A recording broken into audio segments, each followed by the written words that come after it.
டிவிகேல vote போற எல்லாருமே தற்கூரி அப்படின்னு பேர் வச்சாங்க. டிஎம்கேல இருக்கவங்க அகைன்ஸ்ட் டிஎம்கே பார்த்து வந்து கொத்தூஸ் 200 ரூபீஸ்னு வச்சாங்க. சேம் டிவிகேலையும் டாக்டர்ஸ் இருக்காங்க. டிவிகேலையும் யூபிசி ஹஸ்பண்ட் பாஸ் பண்ணி ரிசைன் பண்ணிட்டு வந்து ஒருத்தர் இருக்கு. அதுலேயும் படிச்சவங்க நிறைய பேர் இருக்காங்க. அவங்களை பற்றி கான்செப்ட் மொத்தமாக தற்கொலைன்னு பேர் வச்சோம். அந்த இளைஞர்கள் யார் ஆட்சியில் பிறந்தவங்க? ஒன்று டிஎம்கே ஏடிஎம்கே ஆட்சியில் பிறந்த இளைஞர்களாக தான் இருப்பாங்க. இது அண்ணாமலை சொல்லியிருக்காரு ஒரு வாட்டி. கலைஞர் ஆட்சியில் நான் பிறந்தேன், கலைஞர் ஆட்சியில் யூபிசி கிளியர் பண்ண அண்ணாமலை சொல்லி அதே மாதிரி நாங்களாக இருக்கட்டும். இப்போ இருக்க ஜென்சி எல்லாருமே ஒன்று ஏடிஎம்கே டிஎம்கே ஆட்சியில் பிறந்தவங்களா தான் இருப்பாங்க. அந்த மாதிரி தான் இருப்போம். இன்னைக்கு நாங்கள் பார்க்குற விஷயங்கள் எல்லாமே எப்போ பண்ணது? சிஎம் சார் என்ன பண்ணாங்க? Last time CM sir Stalin sir என்ன பண்ணாங்க? விளாத்திக்குளம்ல ஒரு ரேப் கேஸ் நடக்குது, அந்த பொண்ணு இறந்துடுறாங்க. அது 2 நாள் கழிச்சு அதை பற்றி ஒரு ஸ்டேட்மெண்ட் தராமல் டாக் வித் தேவா கூட அந்த பசங்களை கூப்பிட்டு இன்ஸ்டா கொலாப் போட்டாங்க. கூலி படம் ரிலீஸ் ஆகிற அன்னைக்கு ஃபர்ஸ்ட் டே ஃபர்ஸ்ட் ஷோ பார்க்குறாங்க. அன்னைக்கு இருந்த சிஎம் சார் ஸ்டாலின் சார் அன்னைக்கு நைட் ரிப்பன் பில்டிங் வரைக்கும் வந்து தூய்மை அடிச்சு வரட்டுறாங்க போலீஸ்காரங்க. ஆயிரக்கணக்கான கூவம் ஆற்றுல இறங்கி போராடினாங்க. மக்கள் பார்த்து அப்படி கண் கலங்க. நாங்கள் மக்கள் இப்போ சார் தூய்மை பணியாளர்கள் பற்றி பேசினாங்க. அன்னைக்கு இருந்த சிஎம் சார் வாயை திறந்து பேசல. கூலி படம் first day first show review பார்த்து போட்டாங்க.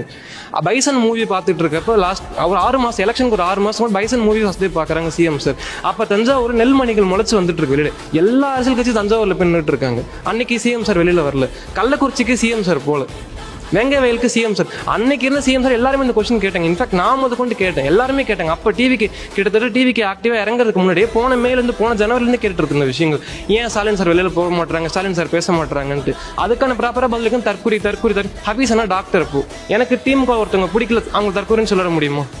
சொல்ல முடியும். இதை பற்றி கன்சல்ட் பண்ணாமல் எங்களுக்கு கேள்வி கேட்டால் அவங்க தற்கூரி, அவங்க அறிவு இல்லை, அவங்க வரலாறு தெரியாது.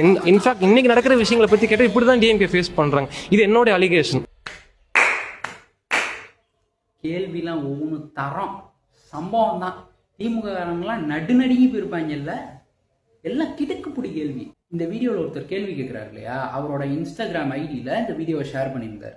அதில் பதிலே இல்லை.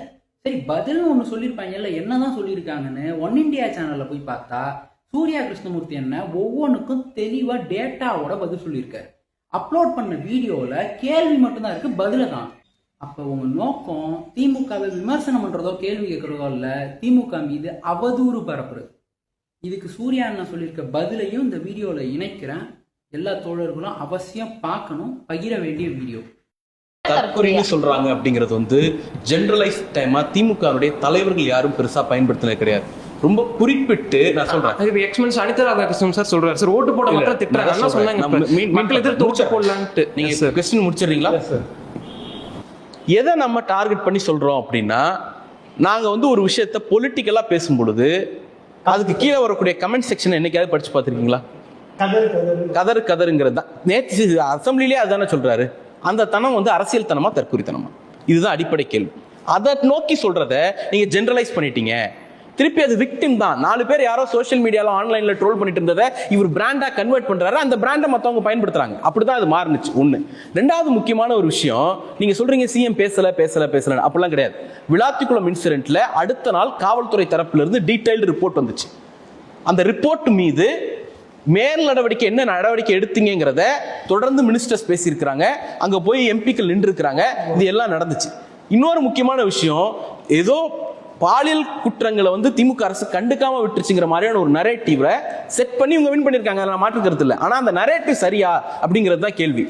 உழுக்குன 3 கேஸ் எடுங்க. அண்ணா பல்கலைக்கழக பாலியல் வழக்குன்னு ஒன்று தமிழ்நாட்டை உழுக்குன கேஸ். அந்த கேஸ்ல இப்ப வரைக்கும் யார் அந்த சார்னு கேக்குறீங்கல்ல, கவர்மெண்ட் உங்க கையில தானே இருக்கு, பவர் உங்க கையில தானே இருக்கு. கேஸ் ரீஓபன் பண்ணுங்க. கேஸ் ரீஓபன் பண்ணி ஹைகோர்ட்ல அப்பீல் போய் இல்ல மேஜிஸ்ட்ரேட் கோர்ட்ல நடந்த இது வந்து தப்பு, அந்த ஜட்ஜ்மெண்ட் தப்பா வந்திருக்கு, ட்ரையல் கோர்ட்ல நடந்தது தப்பா வந்திருக்கு அப்படிங்கறத ஹைகோர்ட்ல போய் ஓபன் பண்ணுங்க. முடியாதுல்ல, அதுக்கு உங்களுக்கு துணிச்சல் இல்லைல்ல. ஏன்னா உங்களுக்கு தெரியும் அங்க குற்றவாளி ஒருத்தன் தான், அவனை தூக்கி உள்ள வச்சுட்டோம், நம்ம தான் அரசியலுக்காக யார் அந்த சார்னு பயன்படுத்தணும் அப்படின்னு உங்களுக்கு தெரியும். இன்னொரு முக்கியமான விஷயம், இது எல்லாத்துலயும் எவ்வளவு வேகமா இந்த கவர்மெண்ட் திமுக கவர்மெண்ட் ட்ரையல் பண்ணிச்சுன்னு பாருங்களேன். டிசம்பர் 23ஆம் தேதி இந்த கோயம்புத்தூர் இன்சிடென்ட், அண்ணா பல்கலைக்கழக இன்சிடென்ட் நடக்குது. 5 மாசத்துல ட்ரையல் நடத்தி கன்விக்ஷன் வாங்கி கொடுத்தோம். விளாத்திக்குளம் இன்சிடென்ட்ல 2.5 மாசத்துல மார்ச் 10ஆம் தேதி நடக்குது, மே 25ஆம் தேதி கன்விக்ஷன், இரட்டை தூக்கு தண்டனை. அதே போல வந்து கோயம்புத்தூர் இன்சிடென்ட்ல நவம்பர் மாசம் நடக்குது, மார்ச் 7ஆம் தேதி கன்விக்ஷன். இந்த மாதிரி ராபிடிட்டியை நீங்க ஏதாவது ஒரு இடத்துல புஷ் பண்ணிருக்கீங்களா? வந்தே 40 நாள் தான், அதை நான் கேட்கல. அதுல ஏதாவது ஒரு ஆக்ஷனை சார் ஒண்ணும் இல்ல சார், திமுக அரசு இருக்குங்க. திமுக அரசு இருக்கும் பொழுது ஒரு எம்எல்ஏ தலையிடுறாருன்னு வச்சுப்போம், ஒரு விக்டிமுக்கு போன் பண்ணி பேசுறாருன்னு வச்சுப்போம். எவ்வளவு ஆட்டம் ஆடி இருப்போம் தமிழ்நாட்டில், எவ்வளவு ரகணை நடந்திருக்கும் தமிழ்நாட்டில், எத்தனை கட்சி தலைவர்கள் பேசியிருப்பாங்க. அப்ப பாதிக்கப்பட்ட ஒருத்தருக்கு திமுக அல்லாத அரசுல நீதி வேணும்னாலும் திமுக மட்டும் தான் போராட வேண்டியிருக்கு.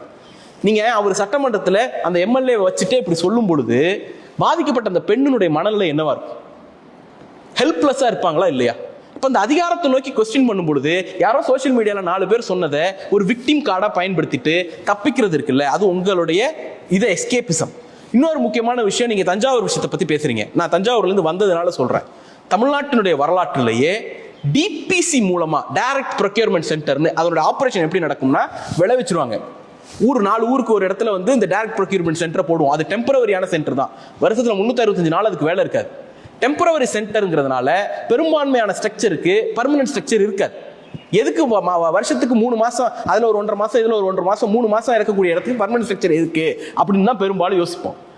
திமுக அரசு வந்த பிறகுதான் அதிமுகவினுடைய அதுக்கு முந்தைய 10 வருஷத்துல எவ்வளவு நெல் ப்ரொக்யூர் பண்ணமோ அதை விட போன 4.5 வருஷத்துல ப்ரொக்யூர் பண்ண நெல்லோட அளவு அதிகம். கடந்த 10 வருஷத்துல ஒவ்வொரு வருஷமும் விளைச்சல் இருக்குல்ல, அந்த விளைச்சலை விட போன 4.5 வருஷத்துல நடந்த விளைச்சல் அதிகம். அதை தாண்டி ஏன் முளைக்குது? 2 காரணம் தான். நீங்க ஒரு விவசாயி, நான் டிபிசியினுடைய அதிகாரி. நீங்க எடுத்துட்டு வந்து நீங்க உன் நெல்லை என் டிபிசி வாசல்ல வந்து நிக்குது. நான் வந்து ஊருக்கு ஒரு டிபிசி போட்டேன், அதாவது டைரக்ட் ப்ரொக்யூர்மெண்ட் சென்டர் போட்டேன். கூட்டமே இல்லை, காத்து ஆடுது. நான் வந்து வெட்டியா உட்காந்துருக்கேன் காலையில இருந்து. உங்க நெல்லை வந்த உடனே நான் எடுத்துட முடியாது. அதுல ஈரப்பதம் என்னன்னு செக் பண்ணி தான் எடுக்கணும். ஈரப்பதம் பர்மிசபிள் லிமிட்டோட 1% கூட இருந்தாலும் அது அங்கதான் கிடைக்கும், முளைக்கதான் செய்யும். எடுக்க முடியாது. ஏன்னா ஸ்டேட் கவர்மெண்ட் இஸ் ஹெல்ப்லெஸ். அந்த ஈரப்பதத்தை யார் தீர்மானிக்கிறா? ஸ்டேட் கவர்மெண்டா, யூனியன் கவர்மெண்ட்? அதான் அன்னைக்கு நாங்க கேள்வி கேட்டோம், சட்டமன்றத்தில் பதில் சொன்னோம். முதலமைச்சர் அறிக்கை கொடுத்தாரு. நீங்க சொல்றீங்கல்ல முளைச்சதை கொண்டு வந்து சிஎம் டேபிள்ல போட்டாங்கன்னு, நீங்க சொல்றீங்களான்னு தெரியல. பட் அன்னைக்கு அது வைரல் ஆனிச்சு. அது கிடையாது. பாதிக்கப்பட்டதை கொண்டு வந்து டேபிள்ல வச்சு ஆய்வு பண்ணக்கூடிய அளவுக்கு சாடிஸ்டா நாங்க இல்ல. அன்னைக்கு என்ன நடந்துச்சு உண்மைன்னா, புதிய நெல் ரகத்தை அறிமுகப்படுத்துறப்போ கொண்டு வந்து காட்டப்பட்ட நெல்மணிகளை, அந்த முளைச்ச பயிர்களை இந்த இன்சிடென்ட்டோட லிங்க் பண்ணி ஃபேக் நியூஸ் பரப்புனாங்க. அந்த ஃபேக் நியூஸ்க்கு நாங்க ஃபேக்ட் செக் மட்டும் பண்ணிட்டு விட்டோம், எந்த வழக்கும் போடல. அதனால வந்த வேணாதான்